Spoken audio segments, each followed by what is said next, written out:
建民，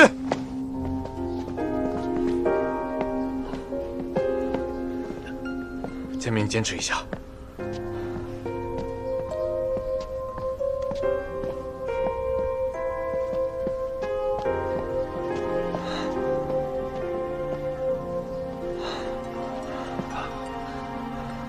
快！来了，御医来了！哎，快！臣参见陛下。陛下，你别说话，快看看建民的伤势如何了。是。青海公，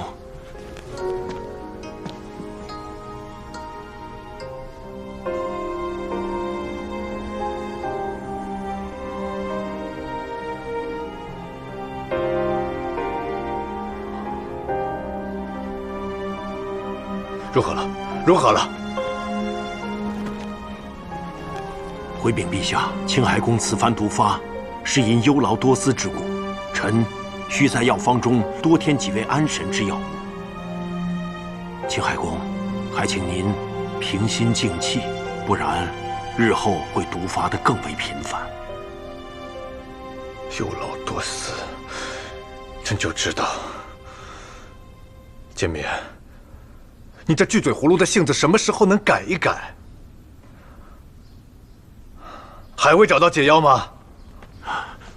请陛下恕罪，只因此毒乃助捻奇毒，从来都无解。臣已经翻烂了各种医典，遍寻良方，才得知几十年前助捻王君也是中了卫生花之毒，不得解药耳。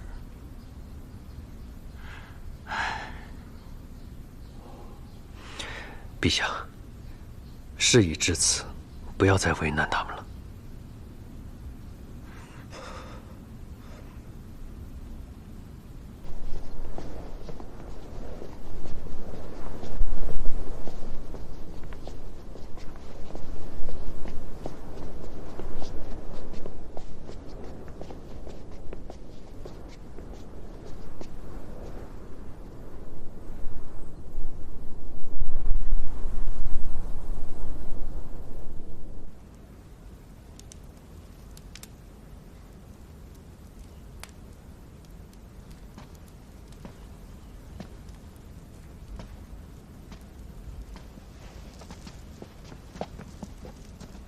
陛下，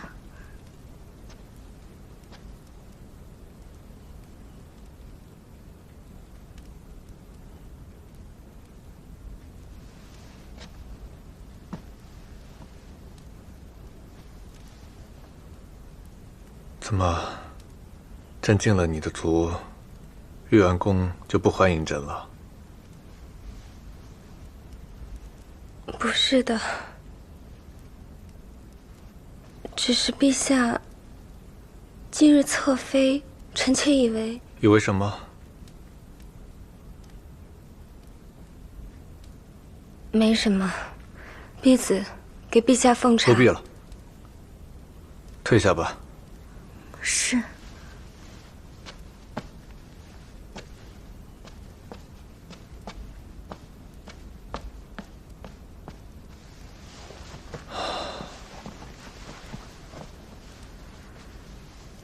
陛下累了。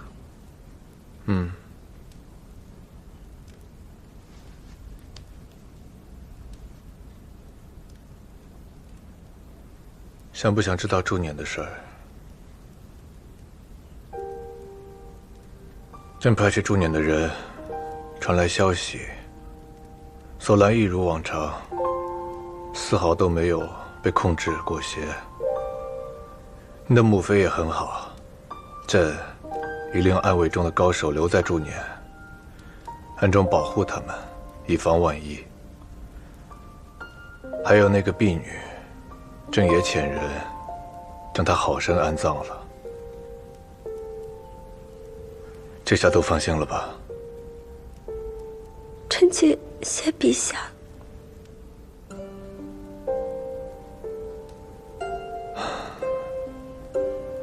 朕知道。淑容妃从未想要毒害朕，这几日朕也一直在想，想你为何要把所有的事情都自己担着？想你为何没有立刻向朕据实相告？想来是朕还不能令你依靠吧？不是的，铁兰知道陛下对铁兰非常好，只是我自小习惯了自己独自去面对一切，从来不曾依靠过谁。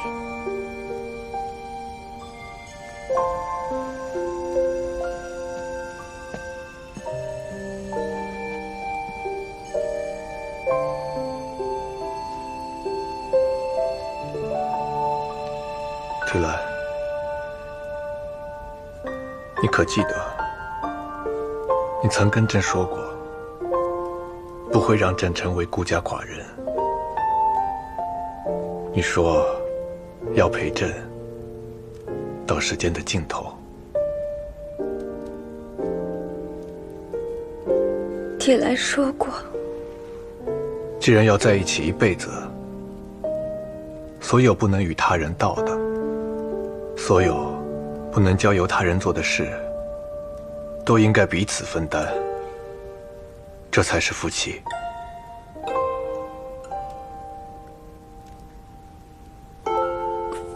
夫妻？傻瓜，难道你不是朕的妻子吗？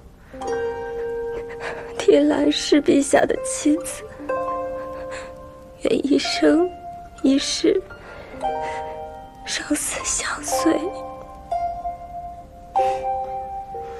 哭什么？都快当母亲的人了，怎么还跟个孩子似的？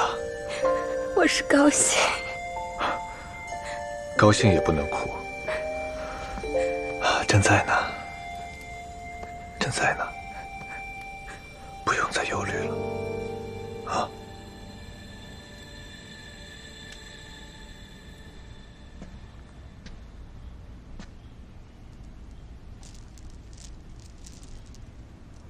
陛下，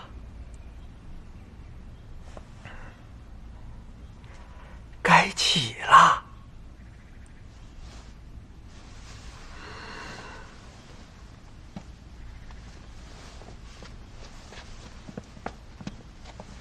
陛下，纯容妃循例向您问安，一早往京城宫去了。你速回去，告知纯容妃的晨昏定省都免了吧。遵旨。陛下不要这样。你们都先退下吧。是。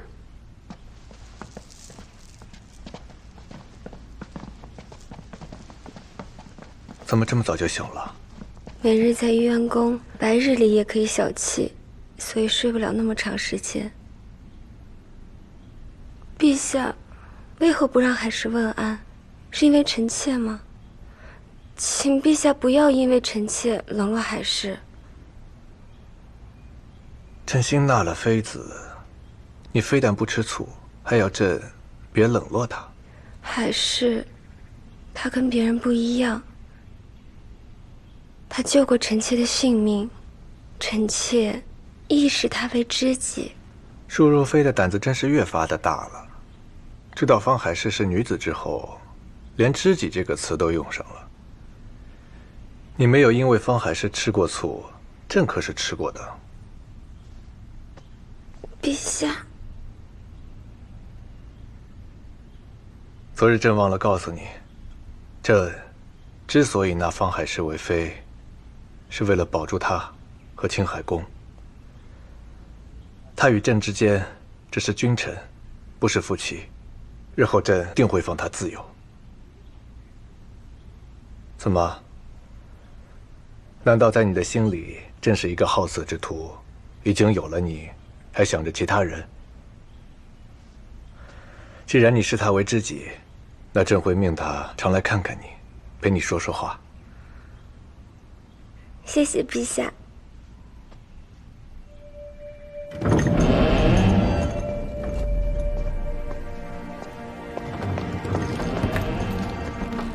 奴婢见过纯容妃。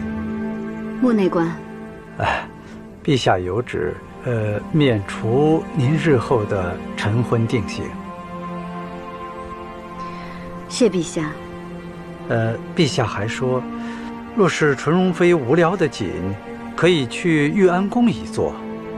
淑容妃尚在禁足，她一直还惦记着您呢。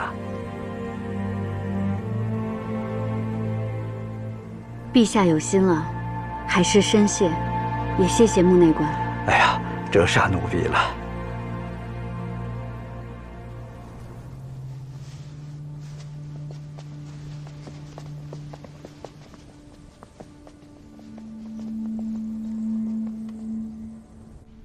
方建明狡诈，这方海氏又成了纯容妃，现在连大街上的孩子都在传唱方海氏幼年逢仙，是龙尾神的使者。好大的一顶高帽子啊！只怕日后对他难以动手了。幼年逢仙，胡珠夫人，陛下还真是越来越荒唐任性了。这方建明为了保住方海氏，也是无所不用其极，竟编出这样的谣言。凡人谁又见过龙尾神呢？自然是他们说什么就是什么了。哎，逢仙这二字，我还挺喜欢的，寓意这样好。端看他扛不扛得住。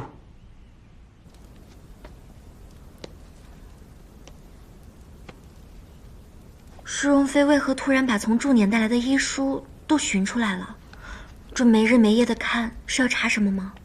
这些书我以前看的不仔细，所以我想再重新看一遍。若只是打发时间，便少看一些吧。淑容妃不累，您肚子里的小皇子也要歇息啊。都还没生呢，你怎么知道是皇子啊？陛下没有子嗣，生下皇子便是太子。奴婢当然希望是小皇子啦。淑容妃难道不希望吗？皇子和公主都可以，我只要他能平安快乐。启禀淑容妃，纯容妃来了。海氏来了。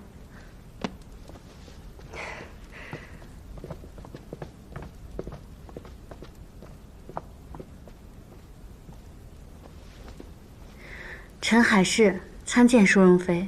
海氏，身着宫装，不能再这么失礼了。而且没有臣不臣，只有姐妹。以后我叫你海氏，你叫我提兰。婢子，你们先下去吧，我跟海氏说说话。是。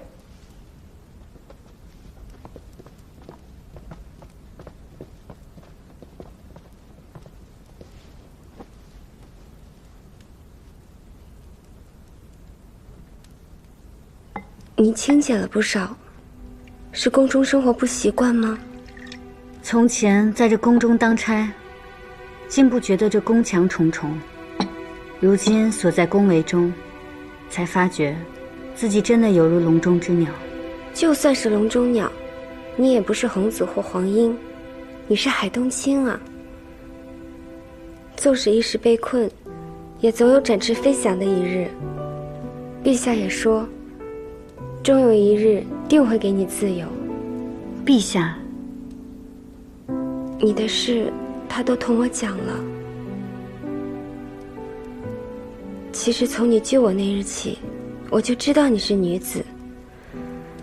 我那时候看你能够自由驰骋，随心而行，虽是女子却更胜男儿，心里十分羡慕。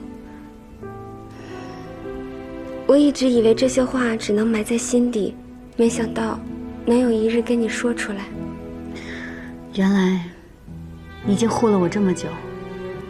还是我初到大征最孤立无援的时候，只有你愿意帮我。你既护着我，我怎能不护你？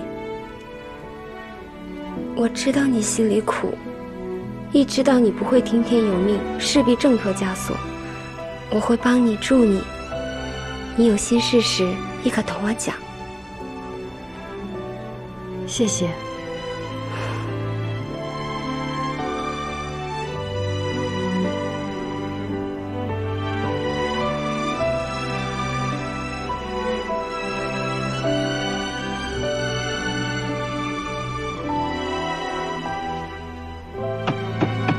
谁？公爷，是我。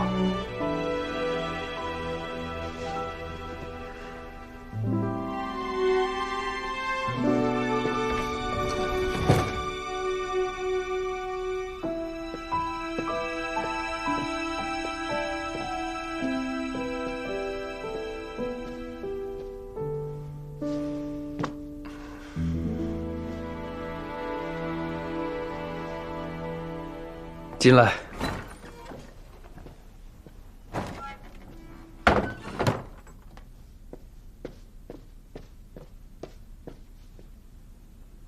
公爷，您的脸色不太好啊，可是生病了，属下叫医官过来给您瞧一瞧。无妨。可有玉安宫投毒的线索？属下已经派人严加追查，并没有任何线索，想来应该是隐藏在宫里的熟人所做。所以属下锁定了那日经过玉安宫的所有人，并暗中排查。此事危险，务必竭尽全力。是，公爷。还有一事极其蹊跷。陛下下旨册封纯容妃的那日夜里，厂王府23名家奴因误食毒熏汤，全部毙命。看来厂王也在清除安插在他府上的细作。你盯紧一些，过了此事，肯定会再掀起风浪。明白。公爷，还有一事。说。凤舞宫的人来询问小公子，来询问纯容妃的饮食习惯，说是她极少进食，给她准备的膳食经常原样不动，直接送回。把他爱吃的，还有日常的喜好和习惯都写好送过去。是，公爷。那属下告退。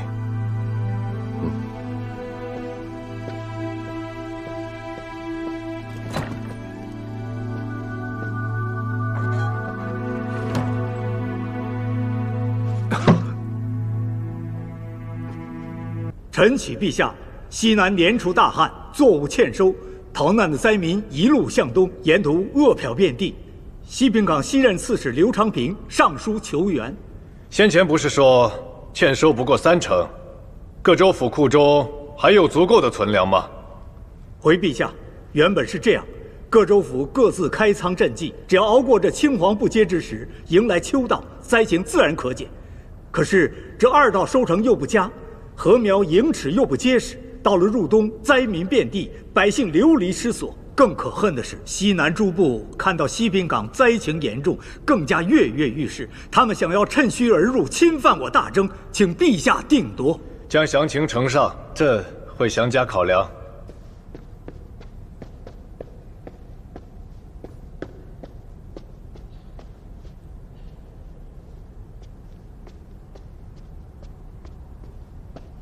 陛下，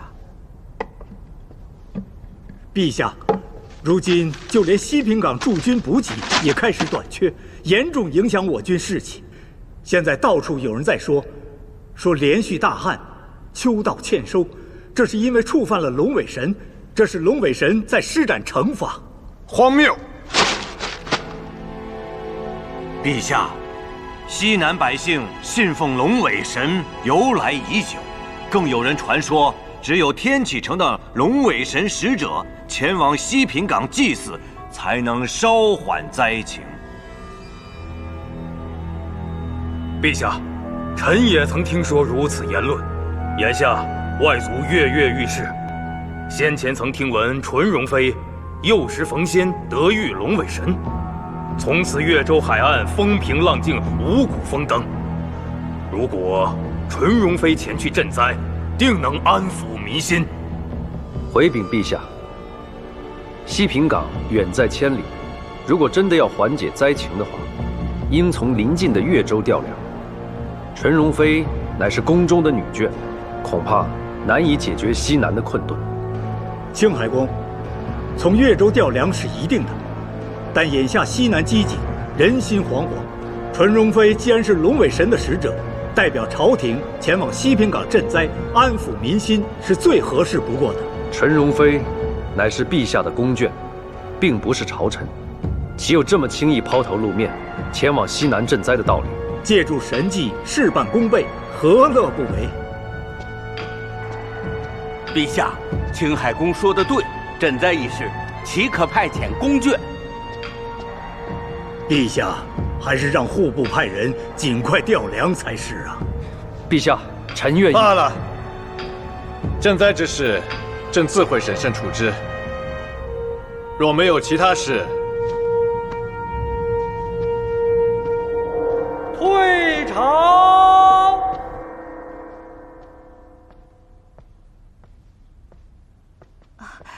纯容妃，就在刚刚，有一位叫小六的差人送了封信给你。我刚刚做了鱼片粥，您趁热喝了吧。鱼片粥，谁让你做的？青海公差人送来了记录您平时饮食喜好的册子。我不饿，拿下去吧。啊，是。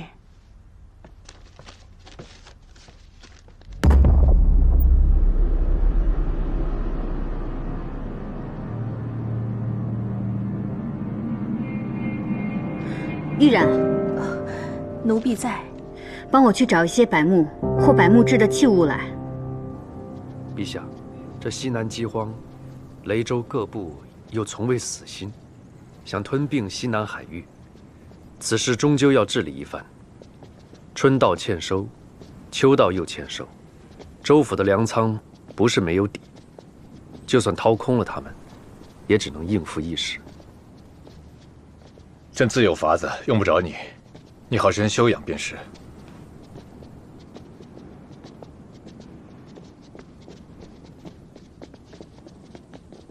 启禀陛下，司库见吴主事奉旨前来。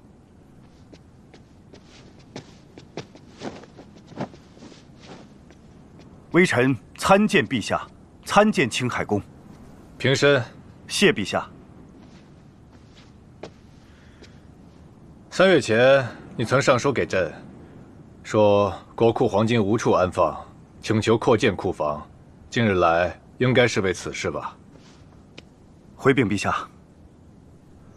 中州黄金矿脉丰富，冶炼精粹，天下黄金10之7、8出自中州，但市面流通的多是铜，黄金便大半藏入了国库。这几年，地方缴入国库的铜钱也不少，国库无处堆放。陛下曾下令将这些铜钱向西南诸部兑换成黄金，但如今金价飞涨，即便西南诸部为此设立诸多关卡，黄金还是无法控制地流入天启。今年夏季，国库内连黄金亦已无处堆放，是以臣3个月前再次上奏，请求扩建库房。既然如此，传朕旨意，今后10年。凡大征人赋税只交30%，余下的用徭役代替。另外，将国库内的1半财货拿出，用于修建各地的运河、水渠、堤坝以及粮仓。这1半，其中10之其2要送到西南，以西平港为主，修建沿线的运河、粮仓，筹备军备。陛下，这么多的黄金啊！陛下。就这么花出去了？小家子气，有进无出，守财奴耳。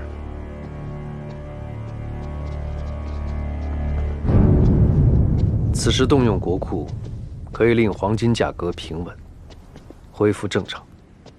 但过不了多久，金价肯定会大跌，到时候会对西南的所有部族造成打压。自夷王之乱以来，你我皆不想再大动干戈。如今西南饥荒，雷州诸部都想趁火打劫，若是此举能让他们消停，也不枉费你我这3年来运筹帷幄，默默收敛黄金。就算如此，西南一带依旧动荡不安。臣真心想请命去西平港，为陛下治理西平港，去除这块心病。建民，长途奔袭，你扛不住的。若这是臣能为你做的最后一件事，也是成全了你我之间多年的情谊。好好活下去才是情谊。你什么都别说了，朕绝对不会放你走。陛下，您快去看看纯容妃吧。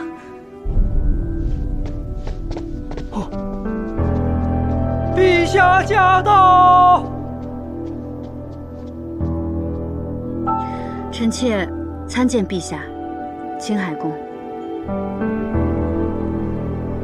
纯容妃，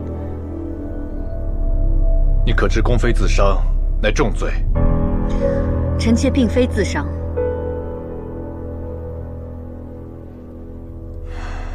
罢了。建明，将纯容妃送回凤梧宫。是。不敢劳烦青海宫，臣妾告退。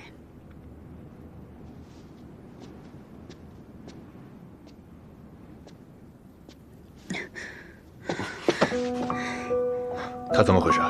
陛下恕罪，纯容妃这些日子不思饮食，心事重重，现下又流了这么多血，像是太虚弱了。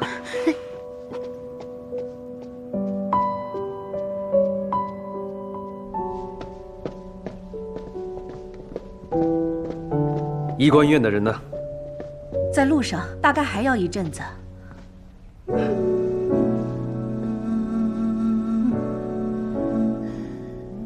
赶紧把止血伞拿过来。是。陛下只让青海宫送我回来，既然差事已经办完了，青海宫请回吧。纯容妃身上有伤，要及时处理。陛下那边，臣才好回话。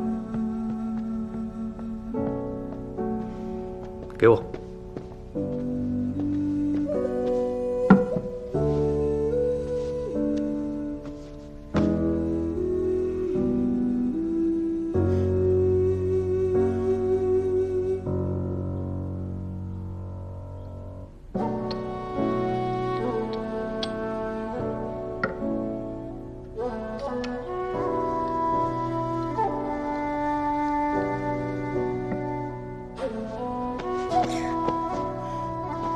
如有冒犯，请纯容妃见谅。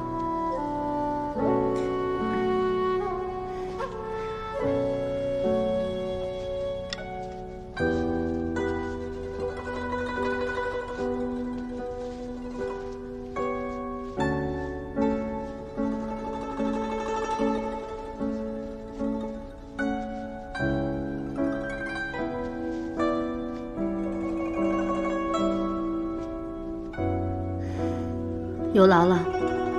以后不要再找解开百溪之法了。我做何事，与青海宫有何干系？你只知表象，却不知内情。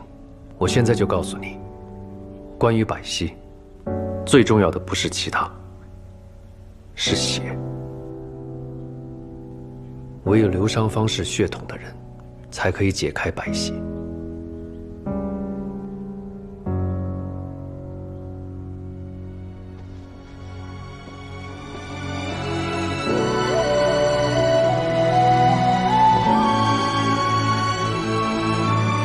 公爷，公爷。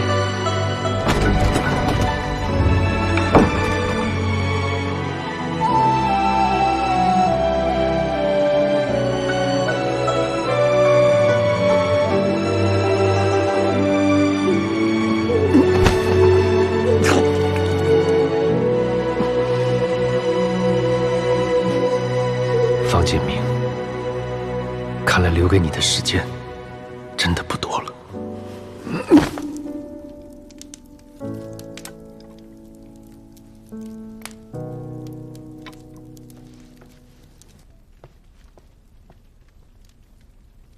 这名典在祝年已遗世已久，陛下短短几日就在兰州找到残本，运气当真是极好的。哪来什么运气啊？这也是穷尽了州府之力。纵然如此，也才找到区区半册。陛下别急，也许这半本就有陛下想要的信息。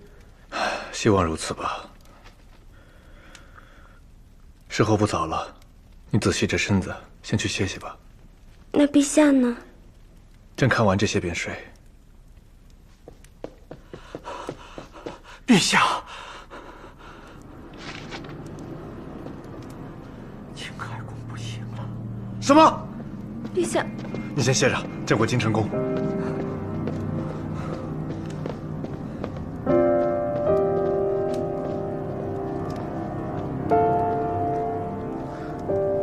陛下这是怎么了？很少见陛下这么慌张。多久了？为什么现在才说？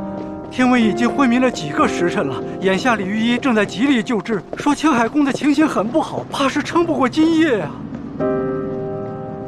哎，陛下，天气冷，您把衣裳穿上啊。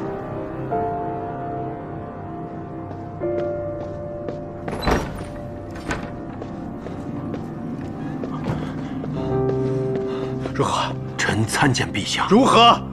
青海宫他意志力惊人，能坚持这么多日，实属不易。只是青海宫体内的卫生花之毒，已从肌理渗入到骨髓，只怕就在这1、2日了。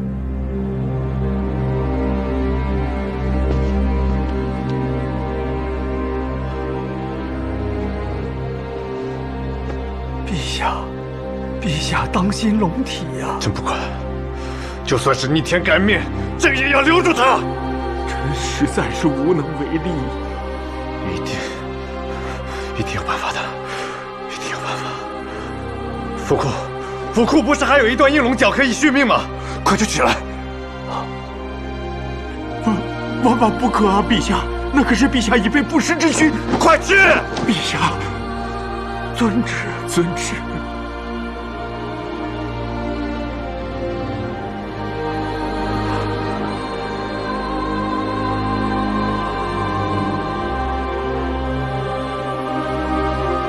建明，当初夷王之乱是你不肯放手，如今你竟要自己先走吗？你叫朕如何自处？你叫朕如何孤身面对？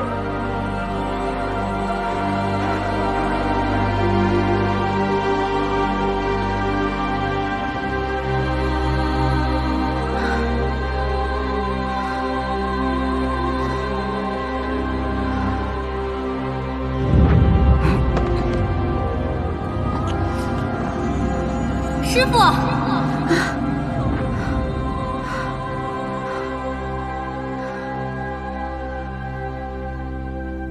咽下去了，都咽下去了。陛下，建明，这是为何？建明，如何？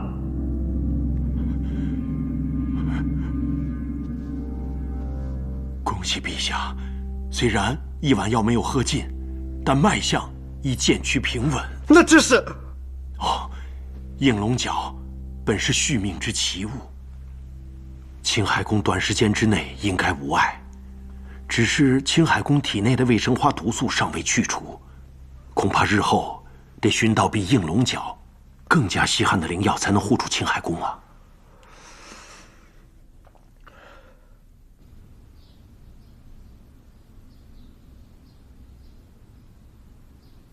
纯容妃胃口还是不好，这粥是熬的稠了还是稀了？几样细点心也不适口吗？是我自己没有胃口。对了，劳烦你跑一趟藏书阁，将这上面写的书帮我找来。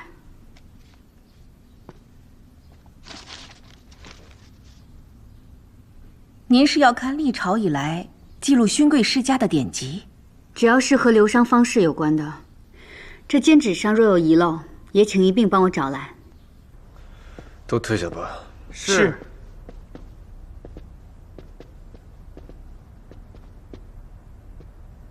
昨夜建明昏倒的事情，没其他人知道吧？陛下放心，此事极隐秘。派去各州府搜寻灵药1点的人，让他们不要停，若有必要，再加派人手。是，遵旨。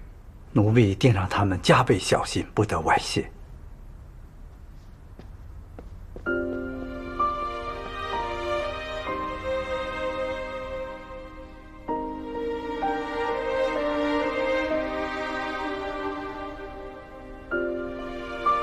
大征14郡，9郡皆齐反齐，其中与刘商接壤者3，即成围剿之势。晋王楚凤仪挟裹，方之义假降。林泰27年7月初2，瘴热不下，帝休病没。我没记错，先帝果然崩于老青海公方之义之前。只是这书上并未写老青海公是否解开了百溪。若非解开百溪，先帝不可能会先于老青海公病逝。第48代青海公也晚于皇帝过世。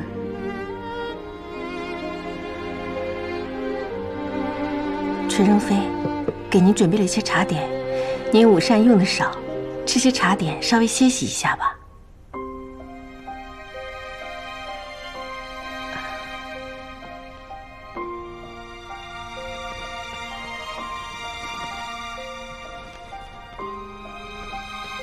自大征开国起，不算师傅在内，总共有52位青海公，而这52位青海公当中，加上老青海公方之义，总共有17位青海公过世晚于皇帝。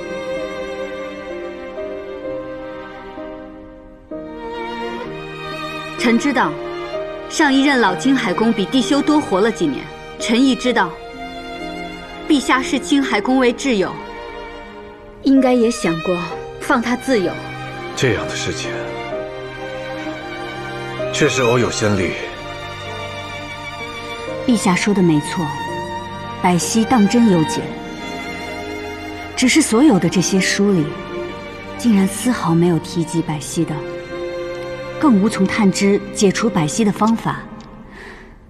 难道真的除了他们本人，无人能解？可有起色？回禀陛下，臣已经施针，为青海公稳气去毒，封闭要害。如不出意外，3日之后或可苏醒。好，那这几日朕便不来昭明宫了，以免有些人察之所行，暴露了此事。好生照看青海公，他若有差池，朕唯你是问。遵旨。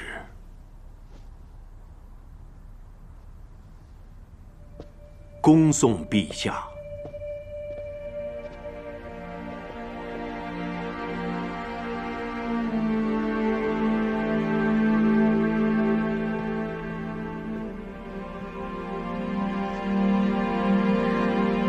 纯容妃，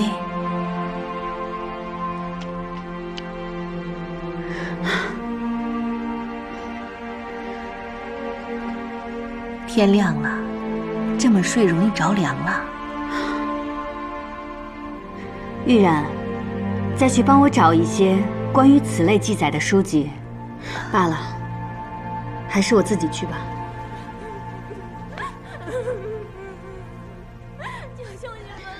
宫外可是有人在哭泣，兴许是做错事受罚的宫女吧。奴婢进来时并没细看，纯容妃无需放在心上，这是宫里常有的事。去看看吧。奴婢求您了，回去吧。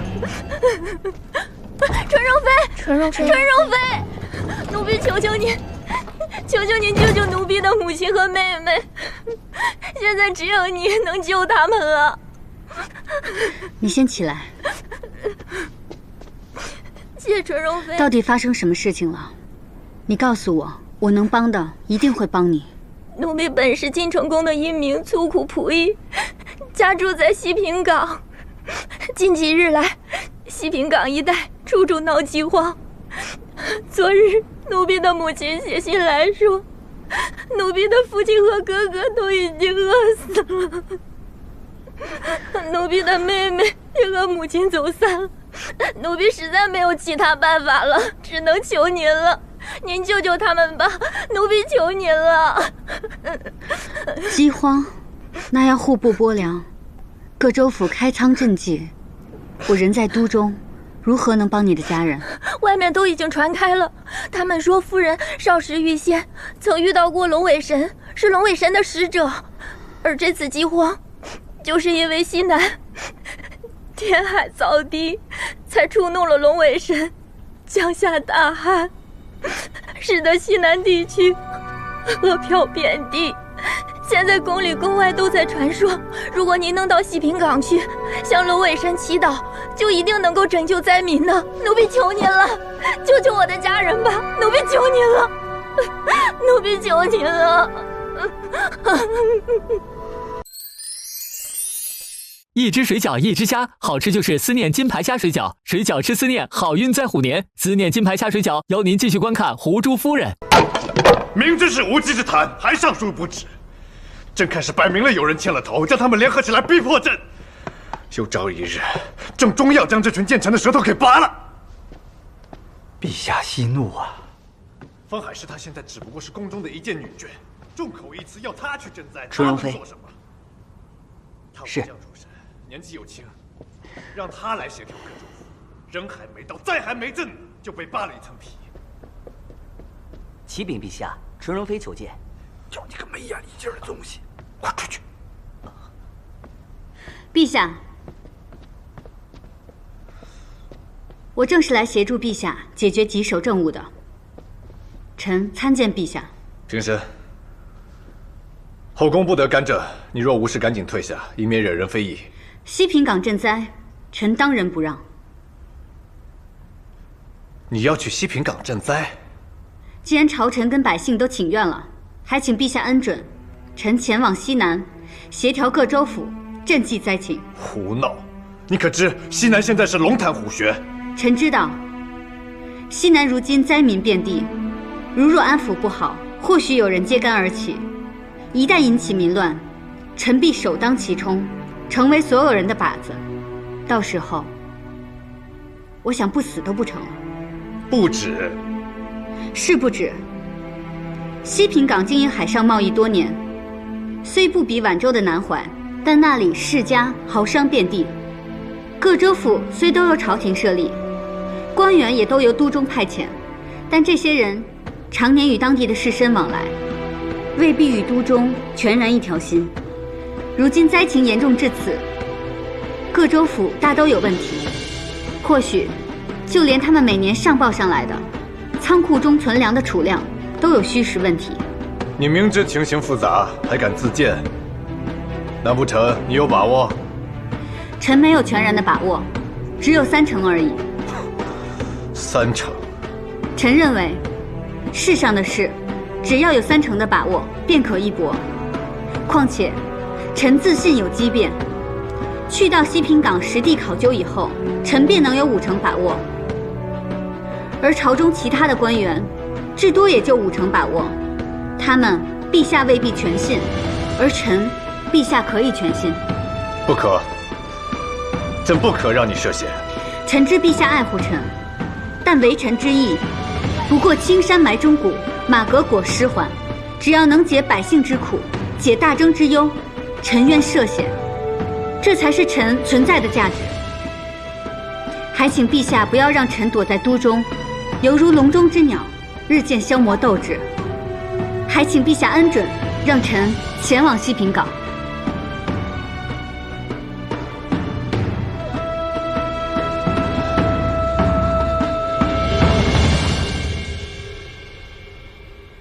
穆德庆，奴婢在。将朕的巡天之印取来。遵旨。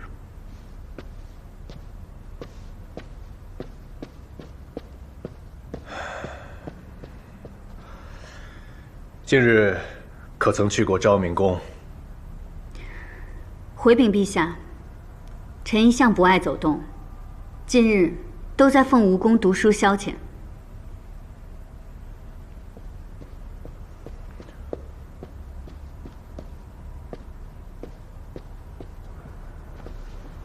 下。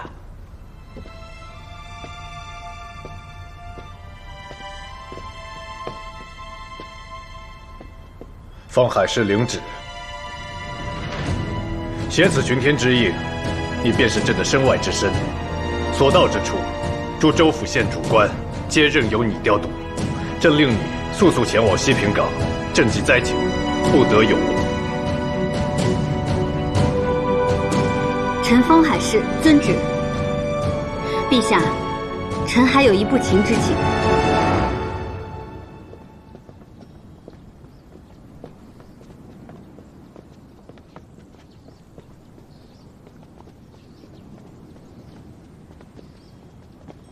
小公子，你看我如今还有小公子的样子吗？纯容妃，公爷，他没在。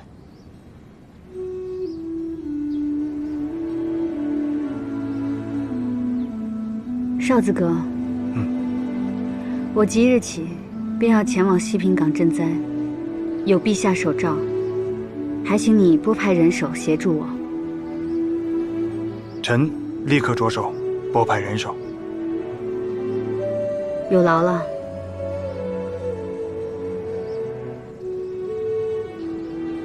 不必告诉那个人，我来过。告辞。恭送纯容妃。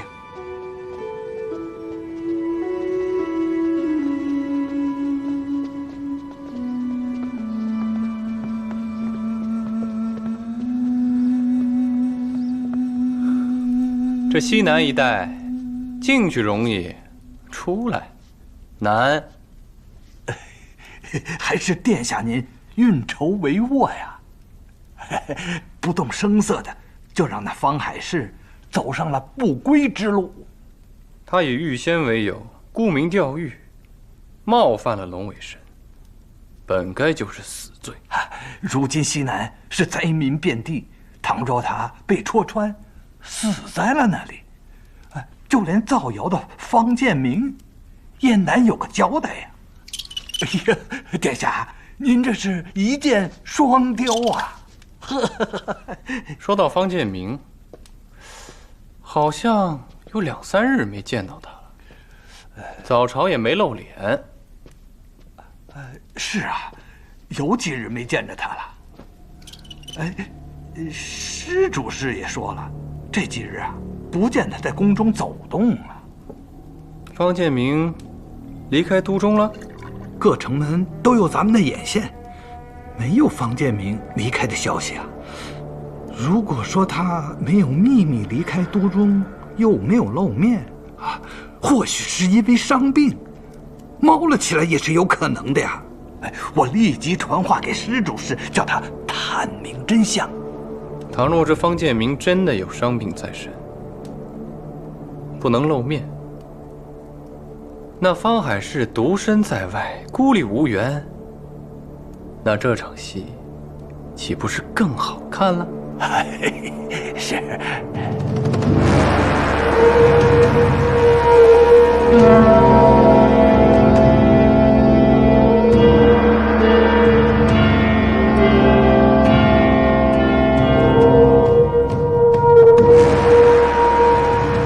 胡珠夫人替朕巡狩，前往西南赈灾，一路不易。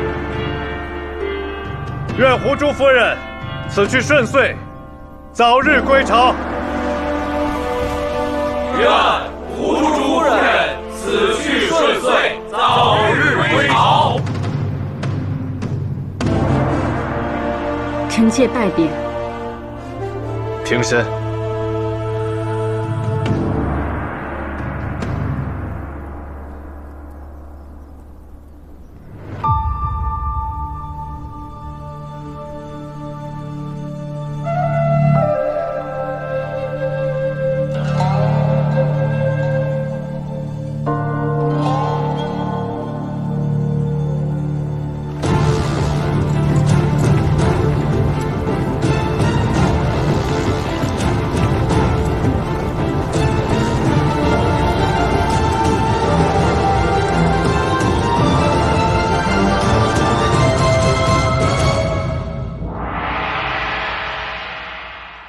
你不是说3日之内便能醒来吗？这都第5日了，为何一点起色都没有？请陛下恕罪，臣已然尽力，失真少爱，凡能想到的办法，全都一一用上了。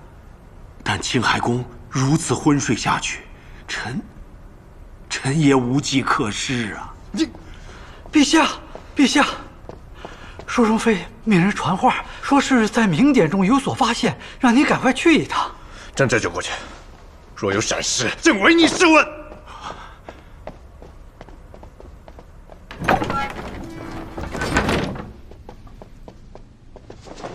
你先出去候着。是。婢子，你也出去吧。是。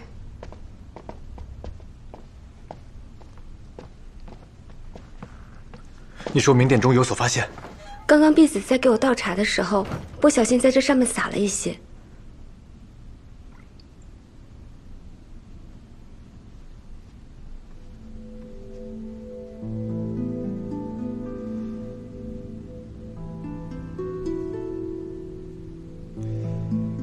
这是什么意思？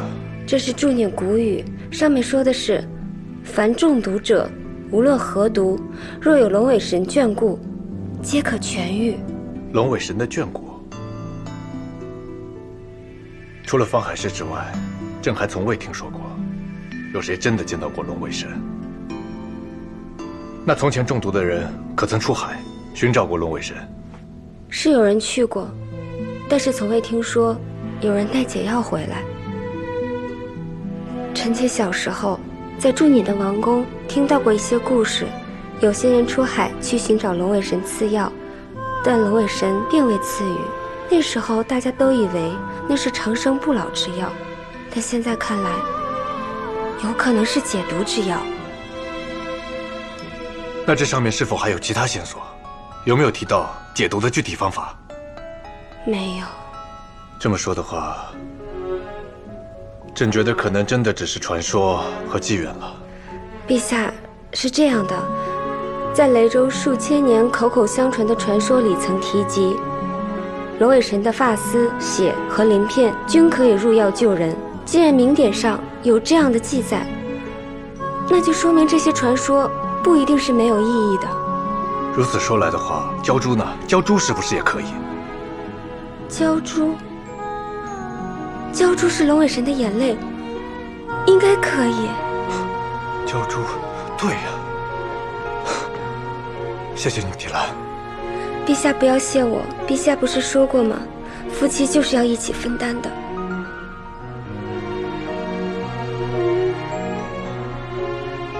关于卫生花，朕……陛下不必解释。提兰虽不知详情，但知道陛下是在担忧些什么。陛下快去救人吧。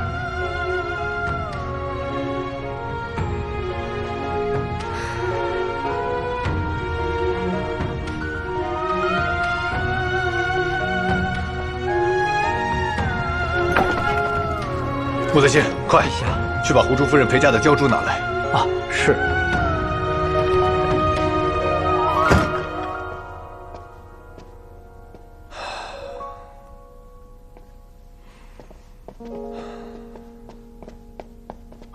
陛下，医官院已将鲛珠磨碎了入药。过来。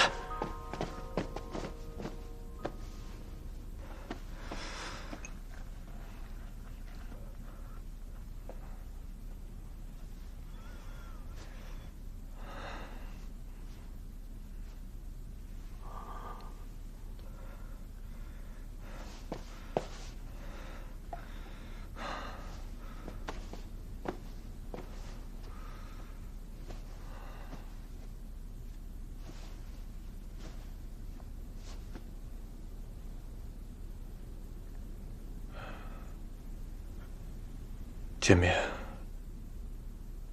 方海市已经去了西南。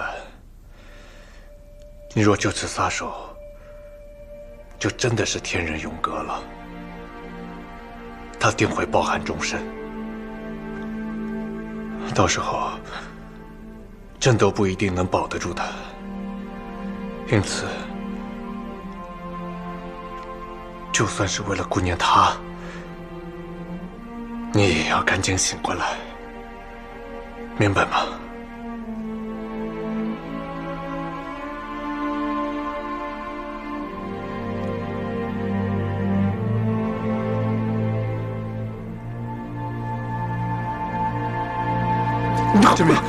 建民，云姨，这又是怎么了？如何？陛下无需担心，应是鲛珠将体内的毒素逼出来了一些，青海宫暂时没有性命之忧了。这些鲛珠能否将他体内的余毒清除？这个尚未可知，须得再仔细观察一些时日，才能断定。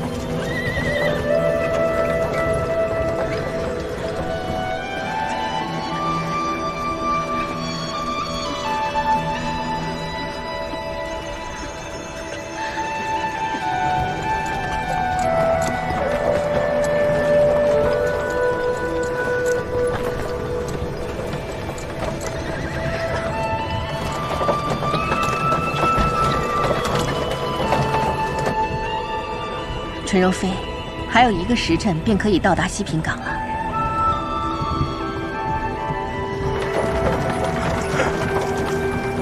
行着，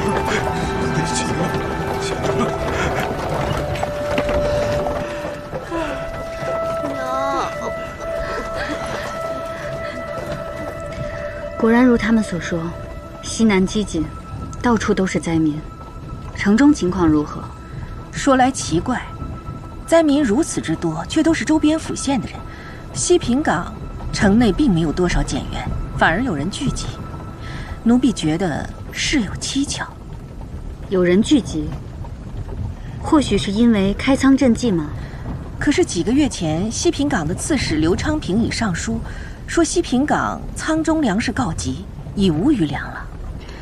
我之前来过西平港，当时还是陈赫然陈大人。是西平港的刺史，整个西平港风气蔚然。如今调来这位刘大人，倒不知是何许人也。你且帮我多留意他。奴婢遵旨。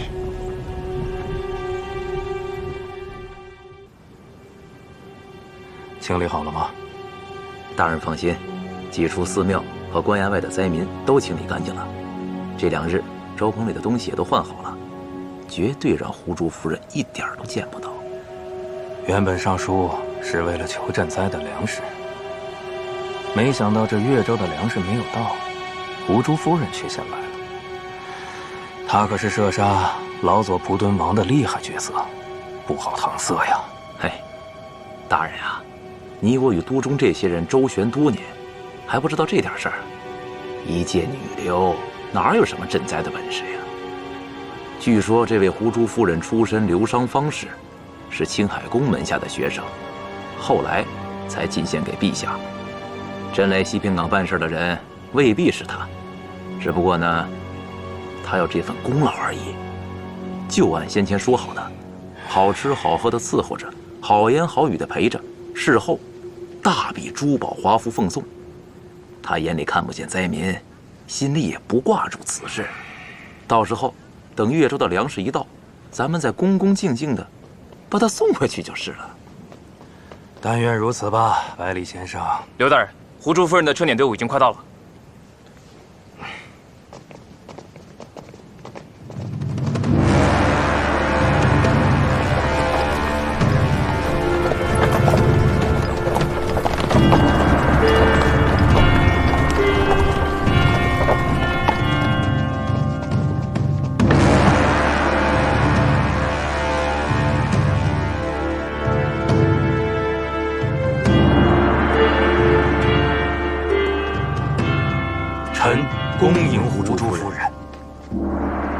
谢刘大人，多谢诸位大人，有劳了。这是臣应尽职责，夫人舟车劳顿，请先到城内的馆驿歇息，稍后臣为您接风洗尘。如今灾情期间，一切还是能免则免。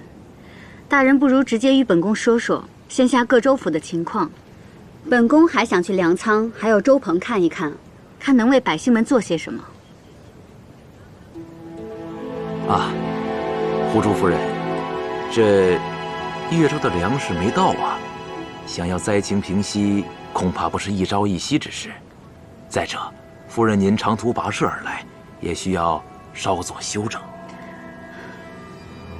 也好。这位是？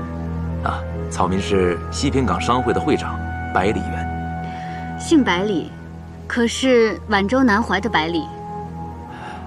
正是，夫人好见识呀。只是如今百里氏衰微，已许多年不曾有人提及这个了。方氏与百里氏是世家，本宫自然知晓。说起来，你我两辈祖上还有渊源呢。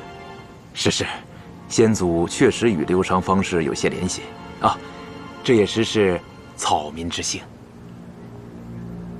夫人，请。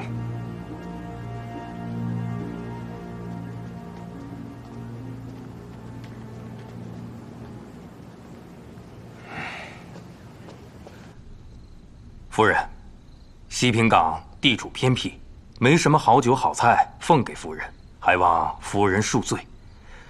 这一杯，刘某敬夫人，祝夫人青春永驻。祝夫人青春永驻。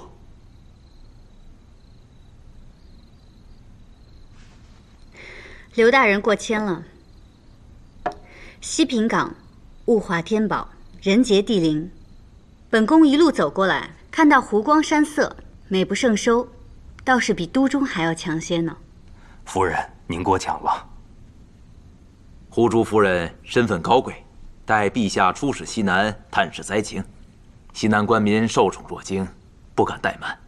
酒宴粗陋，只是想表达刘大人与西南百姓的一番心意，还望夫人不要嫌弃。各位的盛情，本宫心领了。眼下，本宫确有一不情之请。夫人有什么事，尽管吩咐，臣一定尽力。本宫听闻城里的歌舞戏极好，白日里无聊，本宫也不爱出去走动。若方便的话，可否将他们请到府里表演上几出，让本宫解闷？臣明日就去办。来，我等再敬胡珠夫人一杯，感谢夫人庇佑我西平港，风调雨顺，国泰民安。臣先干为敬。